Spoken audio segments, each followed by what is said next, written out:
A Baby fala até na parede, meu Deus. Pô, já vai tirar já aqui? Vai. Eu vou lá, pode ir lá? Vai lá. Vamos lá, Guinho. Mas é gostoso. Você já desceu de lá, Dudu? Você já desceu de lá, Dudu? E aí? Ô, Dudu, e lá Beleza? embaixo? Dudu, Deu certo ou não? lá embaixo eu fiquei Foi uma puxando. experiência boa ou ruim? Porque às vezes, né? Uma experiência horrível. Dudu. Fiquei puxando É? ele, Foi Dudu. Horrível. Não, não fiquei com medo não. Dudu, fiquei puxando ele. É, mas... Sabe quando você Freia. puxa a corda? Ixi, credo. Não, mas é gostoso. A questão só de praticar mesmo, né?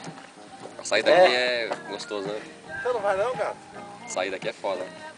Vai lá, Dudu. Pronto, tranquilo. Vamos descer lá comigo, Dudu? Eu quero que você vá lá.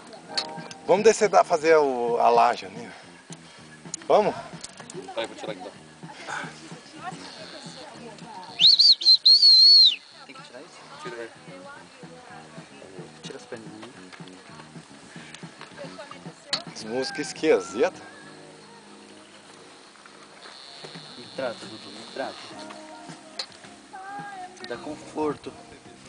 A cachoeira é da hora, viu, Guinho? Só que mais é adrenalina, né? Então esse medo que você passou, você vai... Bebê até mó pipoca, hein,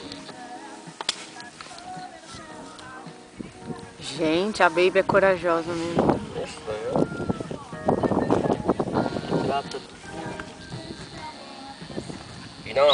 E não perder aqui, que é rapel guiado, bicho. Uma cachoeirona. A cachoeira é dessa aqui, ó.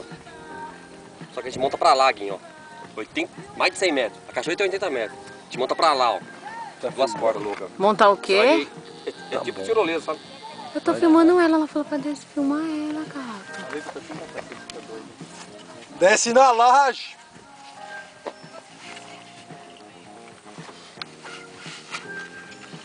Trata, Dudu. Agora ela vai pro segundo estágio.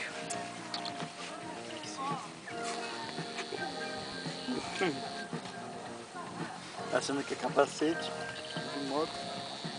Olha lá, ó.